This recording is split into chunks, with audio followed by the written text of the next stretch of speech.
You know what we haven't done on this channel in a long time? We haven't reacted to an MMA On Point video. Today we're going to be talking about 10 shocking upsets that should have surprised nobody, and I don't know what we're going to be talking about. The only thing that I can think about off the top of my head recently was it makes sense why a dog like Sean Strickland would have beat Israel Adesanya, but after that, well, I'm sure we'll be talking about. There's a lot that we can look back on, man. I'm excited to talk about this. MMA On Point, while it is majorly successful, I feel like it doesn't get enough love from the MMA community. Anyways, hello everybody, welcome back to another video. If you are new here, my name is Kyle. I am your guy with many YouTube channels. Show MMA On Point some love in the description, pin comment down below. Let's get started.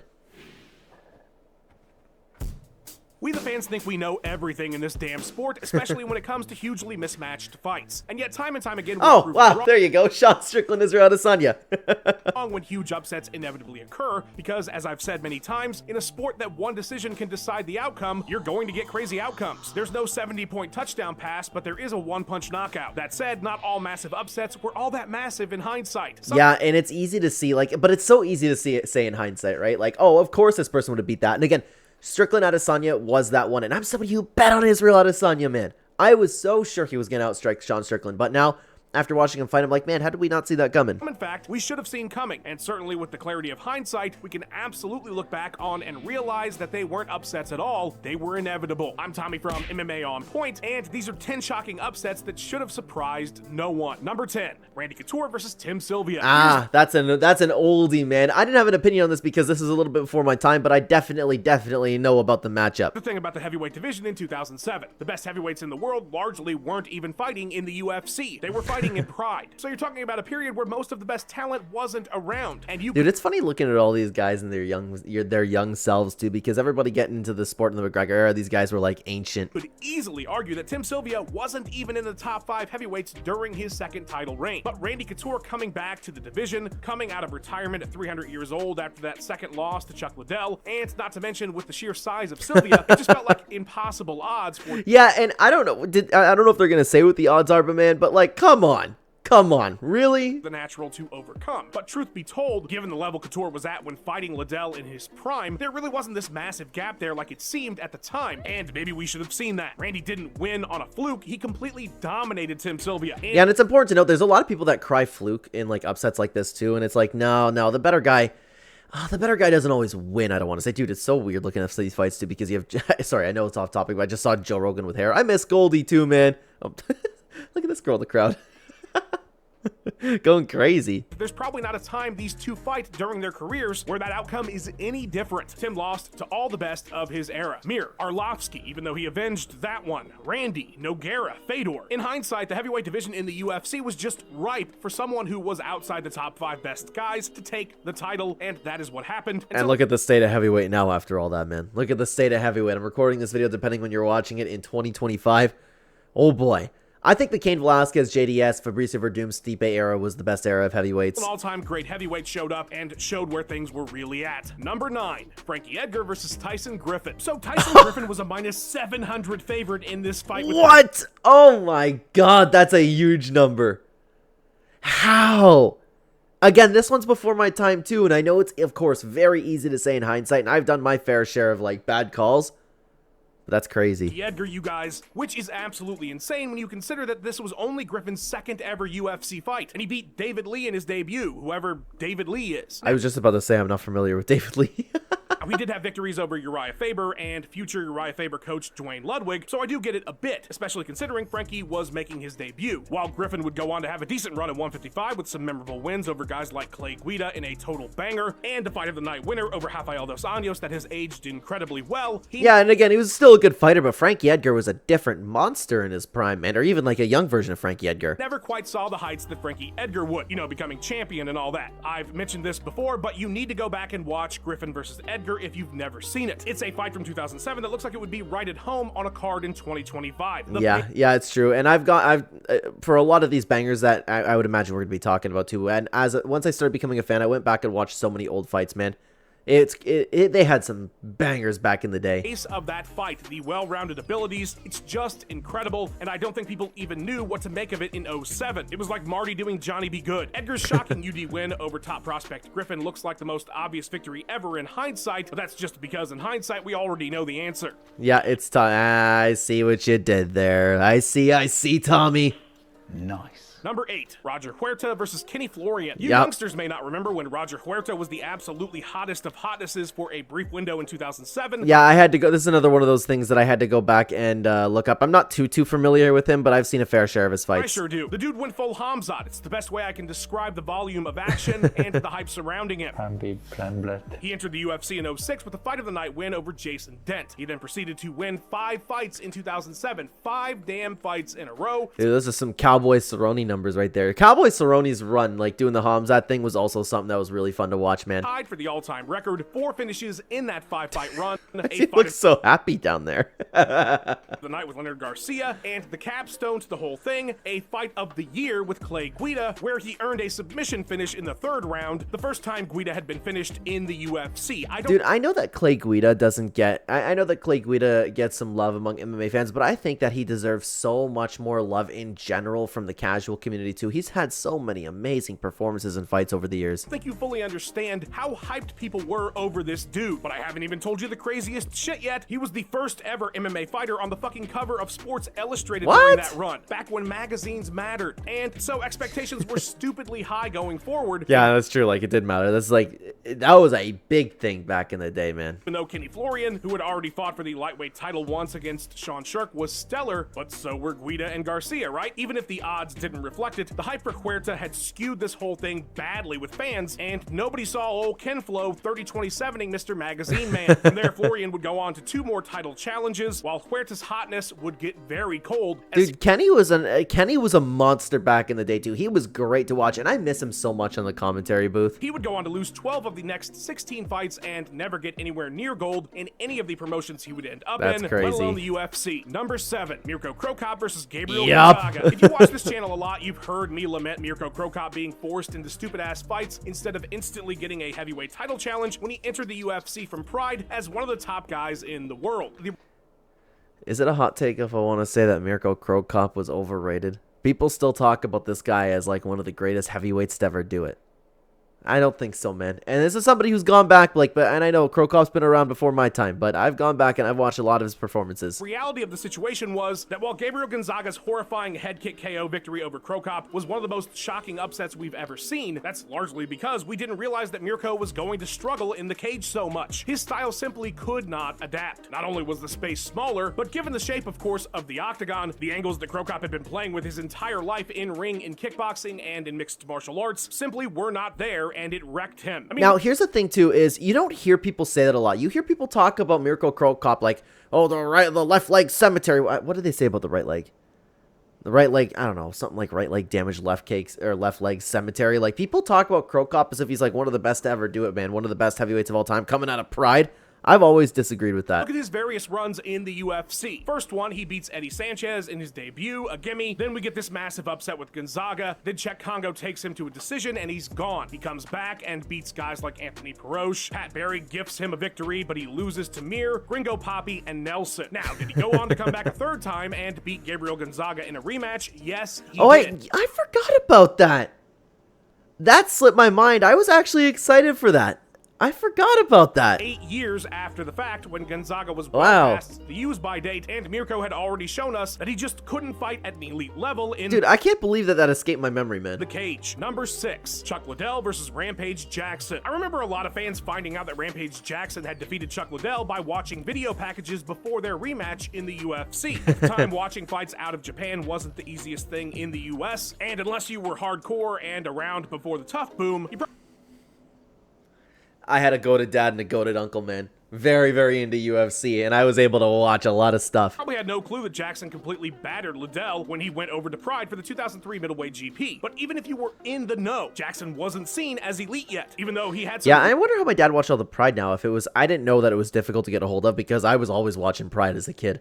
My dad was a massive, massive, massive Pride fan. Really great wins. Ochanchan, Randleman, Bustamante, but Chuck was seen as a top 5 in the world at 205. That's why Dana sent him over there in the first place. Now, to be honest with you, I think this is the first one where it's like we can look at and I go, I mean, it's not surprising that the upset happened, but I think it was like it's fair to pick one way or the other in this one. Show everybody that Vandy wasn't the sport's top dog in that weight class. So the loss to Paige felt like a fluke. But I think we just didn't realize yet how damn good Rampage Jackson was. And it's something he got to prove in that rematch when he looked levels above Chuck. Jackson had been forged in the fires of Pride FC, and I don't think fans in the US realized just how hot those flames were until Paige came home and put the Iceman on ice a second time. Oh yeah, at the time, man, the people from Pride, those guys, they were monsters coming into the UFC. Now it would be interesting to see other. I know we see it with the PFL and Bellator, and that's different because the competition level is lower. But people like One Championship coming over.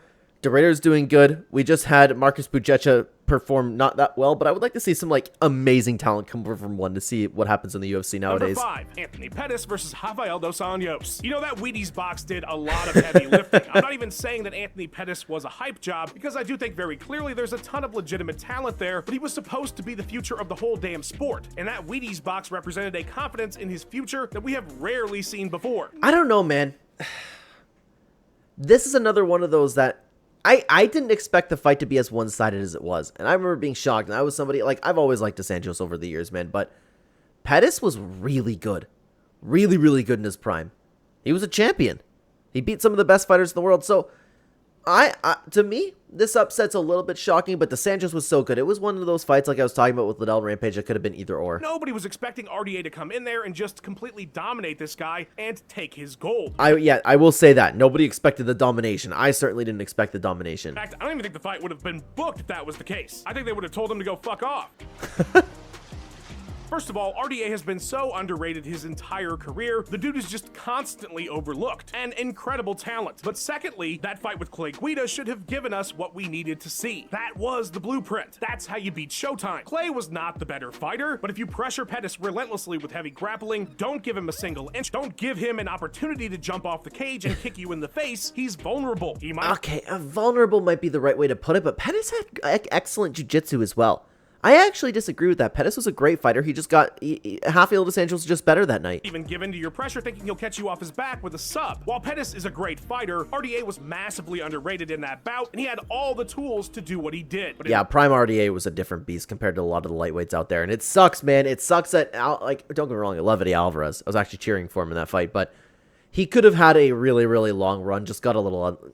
not unlucky, but you know what I mean. The moment we just couldn't see it. Number 4, Renan Baral versus TJ Dillashaw. How were any of us to know that TJ Dillashaw was going to beat what appeared to be another unbeatable champion out of Brazil? So now here's the thing. Upsets that should have shocked nobody. Nobody knew TJ Dillashaw at the time. I didn't know TJ Dillashaw at the time. I was kind of like, who the hell's getting a title shot right now? Of course, Anderson Silva finally fell the year previous, and Jose Aldo would meet his fate a year later, so maybe the signs were there all along. Hey, those two bouts were not shocking. I was calling Chris Weidman for the guy to beat Anderson Silva. I was screaming it from the rooftop, man. And unfortunately, I only have my friends to back me up on that one. I've been saying it since Chris Weidman joined the UFC. The guy had the skill sets. I joke, but seriously, Baral was this decade-long unbeaten absolute bantamweight super freak, and who was he up against? A guy that lost on Tough and then lost to Rafael Assunção, the guy who was supposed to get this fight. Most fans literally had no idea who TJ Dillashaw even was at... That's me. I didn't know. And I was hardcore following the UFC. The time. But if you really looked at what happened and how we got there might have been clues. They were just hard to see. I mean, the dude got to the Tough finale after training a single year, and he lost it to title contender John Dodson. Then he goes and wins 5 of his next 6, his only loss to Assunção, an underrated guy. There were definitely signs, but we just couldn't see them given Baral's dominance. Now, there probably weren't signs that TJ Dillashaw was maybe a top 3 bantamweight all time, and that he was at that level when he stepped into the cage with Baral for that. And what's crazy, it wasn't just an upset that night. TJ Dillashaw was one of the greatest fighters of all time, and he just showed up and was like, I'm here, ready to win the belt. First fight that was a huge upset, but we definitely could have known the dude knew ball. Number 3, Amanda Nunes versus Miesha Tate. Oh, yep. That is an excellent example of the title. I can't believe that we thought otherwise, man. At the time, UFC 200's main event felt like a disappointment on a scale equivalent to Cyberpunk 2077 on release, especially compared to the expectations of this absolutely massive show that was at a time headlined by Conor versus Nate, then John versus DC, and now Amanda Nunes versus Miesha Tate. What an upgrade. Let's go. We love to see that. What in the world? And it wasn't even that Nunes wasn't exactly a household name, because she really wasn't at that point. It was that and I think most people assumed that she just didn't have a prayer against Miesha Tate, which in hindsight is insane given her GOAT status. But going into that card, Nunes had looked incredibly mid. Yep, that's very true as well. Like, I don't know what happened. Nunes was just a completely changed fighter. She has not had, like, the crazy performances. She went on a run as champion, just like, okay, I'm here to kill everybody. But she has not shown that one little bit. Kids say. We didn't even realize the significance of her win over GDR or her win over Valentina Shevchenko. And she got absolutely worked over by Kat Zingano, a moment that would be a huge turning point for Nunes in her career. Tate, on the other hand, was one of the most well-known commodities in that division and was at her absolute peak. And given her incredible victory to earn that title when she beat Holly Holm. But she didn't even look so good in that fight, man. She got a rear naked at the end, showed a lot of heart, and had like one good round outside of that. Just felt like the Miesha era had begun, and we were in for a long haul until Ronda Rousey got back and beat her, because of course she would. But nope, that wouldn't be what we got. We got absolute decimation by Amanda Nunes. I remember not only being surprised, but also taken back by how violently she beat her. Yeah, I love that. Dude, guys, I'm sorry. I'm not a Miesha Tate fan, man. So funny to see her face like that. The fact that she was an afterthought after winning the title in the Rousey fight says everything about the expectations of Nunes at that point. And wow, could the entire sport have not been more wrong in that situation? Yeah, but to be fair, it was like, I get that. That was a fair assumption, but like looking back on it, it's like, how the hell did we think otherwise? Number 2, Kazushi Sakaraba versus Vanderlei Silva. At the time these two fought, Kazushi Sakaraba was arguably the pound-for-pound best fighter in the whole damn world. I wish we could know what the odds were for this one too, because Vanderlei comes in, like, dude, Vanderlei looked like a killer. I know people like always like make fun of Vanderlei nowadays because of the way that Chael Sonnen treated him, and he's had his fair share of moments making a fool of himself, but he was a marauder back in the day. You gotta understand the legacy this dude had built. Going into that first fight with Vandy, Saku had only ever lost twice. His first ever fight, which was nonsense, against Kimo Leopoldo, and he lost to Igor Vovchanchin. No fucking shame in that one. I don't even remember any of this, to be honest with you. I remember the fight. I don't remember any of the other opponents at all, considering he just went 90 minutes with Royce Gracie right before that on the same damn night. So his entire Gracie Hunter arc was already etched in stone by the time he met up with Vandy, and Silva wasn't particularly notable yet. In hindsight, he had some pretty great wins, like Dan Henderson and Guy Mezger, but this was Sakuraba. And even if you'd really been paying attention to Vandy at the Oh, sorry. I mean, I was gonna wait. I just completely ruined the vibe of that because I was gonna butt in, and then I was like, "Oops, hit the spacebar a little too early." But yeah, Vanderlei was one of those fighters that still to this day flies under the radar with a lot of people. You had no idea that over the next few years, he would be one of the most terrifying and dominant forces this sport has ever seen. Yeah, and he lived up to his name, the Axe Murderer, man. He came in and he destroyed people. The thing about that fight is, we also got 2 more data points on this set, and every single time Silva showed that he was the better fighter. But that first fight, the night he was given the Saku belt, it was seen as an incredible upset when, in reality, Vandy was just the better fighter. Number 1, Ronda Rousey versus Holly Holm. Yeah. I don't know. It's one of those Miesha Tate-ish, Amanda Nunes type thing, because Holly Holm hasn't exactly looked spectacular, but she's really the only one to actually bring technique, besides the jiu-jitsu technique that Ronda had and the judo technique, to the bantamweight division. I mean, it's gotta be, right? There was some kind of spell that Ronda Rousey put on the entire planet, and I mean, she was really fucking good, and was regularly featured pretty much everywhere at all times. Dude, what a fall from grace, eh? That's crazy. I fell down the stairs, and then that's why Holly Holm beat me. I couldn't bite into an apple for 6 months, and it's the only reason why I lost that fight. As a result, the idea that just about anybody was ever going to beat her, especially by the time Holly Holm had rolled around, was laughable. Hey, I will say, I was always laughing at the idea when everyone's like, oh, Ronda Rousey can beat the men's 135 division. I think Rogan might have been saying that. I love Joe Rogan, but like anybody saying that's nuts. Truly, you sounded crazy if you said she was going to lose. Kat Zingano was seen as maybe her biggest test prior, and she beat her in 14 seconds. Ronda's last 3 fights were all under a minute, guys. Okay, so yeah, we all thought she was going to beat Holm. We were told about Holly's kickboxing pedigree plenty in the lead up, but Sarah McMahon was an Olympian, and she couldn't measure up to Ronda with her skill set. She didn't even get a chance. And we should have also been taking into consideration that Ronda's never really been in like a proper fight besides like the one Misha Tate fight. That should have also been an indication. Not to mention, oh my god, Ronda just KO'd Betch Kohea. Her hands are getting serious. They were not serious, especially not serious enough to beat Holly Holm. But yeah, at the time, we didn't know that we were witnessing the literal worst division in the entire history of MMA. we had no idea. Holly had a well-rounded game and the striking pedigree to take on Ronda's elite-level grappling and expose the holes that her game had. Holes that would appear when Amanda Nunes rolled around and decimated Dude, her too. that's In crazy. hindsight, it was pretty clear that a new generation of more well-rounded sound strikers had surpassed Ronda, but at the time it was nearly impossible to see and was the biggest upset in UFC history in terms It's just, it's crazy to me how we used to perceive these fighters and how that they were good. Like, Holly Holm wasn't even good. of the scope of the attention on it, but also pretty close to just straight up the biggest upset period too. I love that screenshot, man. I keep getting in the way of it. I love that screenshot so much. You had to be there. And you know who was there? The editor of this video, Luke Taylor. Please follow him on his socials. Go check out his And guys, please go check out MMA On Point as well. It's a phenomenal channel. It's a channel that does not get a lot of love within the MMA community because I love every single thing that they do, but it's difficult because of like the vibe of videos that they make. It's not necessarily the same of like a channel like mine and a couple other people in the space where it's like commentary based. Super cool, super well done. I love watching MMA On Point. Hey, well, maybe we'll make another reaction to it too. Thank you so much for being here. Check out this other reaction video that we did on the channel. I'd love to have you over there. Thank you so much for being here, everybody. Take care, guys.